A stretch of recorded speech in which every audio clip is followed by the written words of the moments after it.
Or like I heard in the store. I heard a lot of things in this store. I don't know why. Every time I go to the store, it's like a tikkun.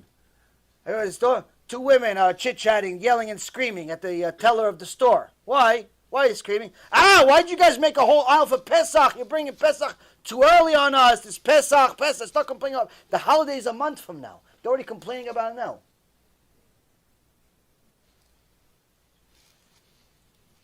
We celebrate, but unfortunately, we're not so happy. Part of the reason, by the way, why some people are so unhappy is because they don't know how to celebrate the mitzvah the right way. For example, just as a side note, part of the reason why a lot of women hate Pesach is because of the cleaning. But it's not really because of the cleaning. It's not really because of the cleaning. Because if they knew the real halachot of cleaning for Pesach, they wouldn't be so unhappy. Because they would complete their cleaning no more than 2 days. Maximum 2 days. Whole cleaning for whole Pesach. I don't care how big your house is. 2 days max.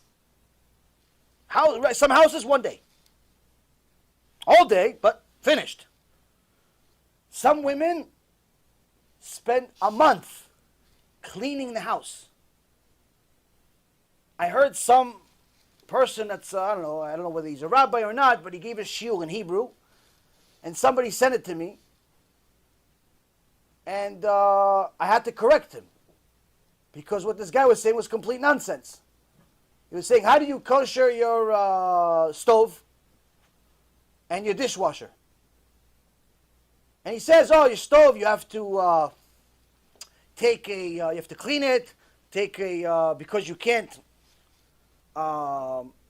technically make the stove, you can't clean because there's taste on it, but the taste gets destroyed.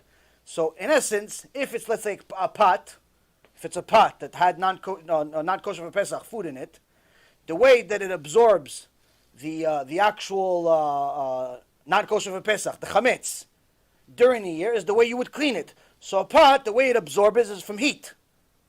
So the way to clean it is with fire. But if, let's say, for example, it's a plate, then you would do it with hot water. But with the stovetop, the grill part, you can't heat it because it goes on heat all the time anyway. So just for the sake of stringency, you put it into really boiling water. If you want, you pour really boiling water on it in your kitchen sink or whatever it is. But he went above and beyond that.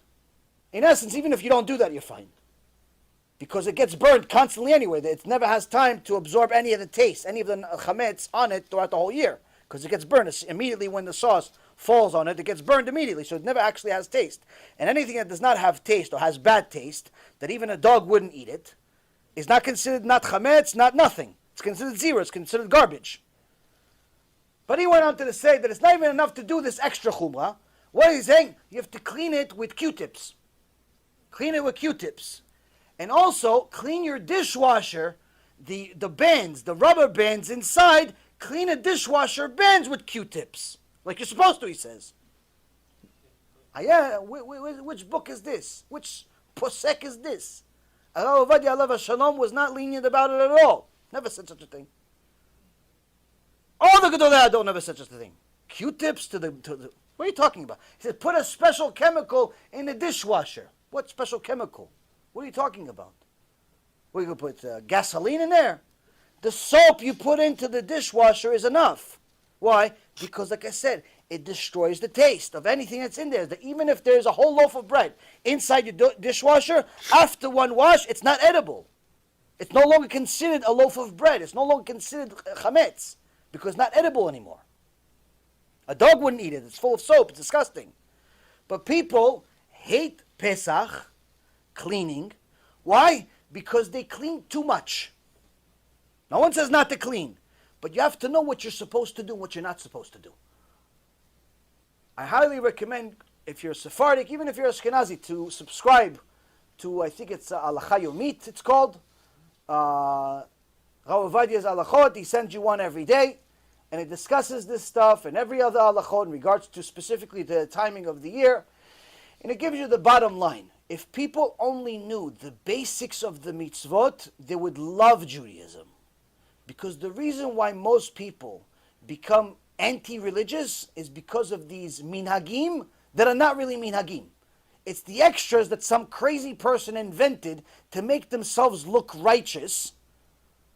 And then he told everybody else, if you don't do this, then you're a rasha. And in reality, it's not even halacha. It's like Esav said, listen, you have to give maaser for salt. So, if you're going to clean for Pesach, learn what you're supposed to do what you're supposed to do. Nothing extra, nothing more, nothing less. If we only did that, much easier time to clean, much easier time to do everything. Judaism is not even hard if you want to do it. It's only hard if you're not doing it right. B'Shem Hashem Na'aseh V'Natzliach, we're very excited to offer you the new Bezrat Hashem app 3.0. It's a newer, faster app full of Torah, lots of Kedusha by the shiurim that we do, myself, Rav Ephraim, Rav Chaim, where you'll have also newer features where you're able to use the app while you're using other applications on your phone. You'll be able to share the lectures directly from the app. You'll be able to donate online and support our Kiruv and our Torah work that we're doing. And the most exciting feature is that you'll be able to actually ask questions directly on the app and get answers from the rabbis directly from the app. This is something unprecedented, and Baruch Hashem will be able to offer it. Thank you again for all of your support. Check it out. Make sure you have the kosher Torah that will re-energize your neshama each and every single day. Call to B'chavatzlacha.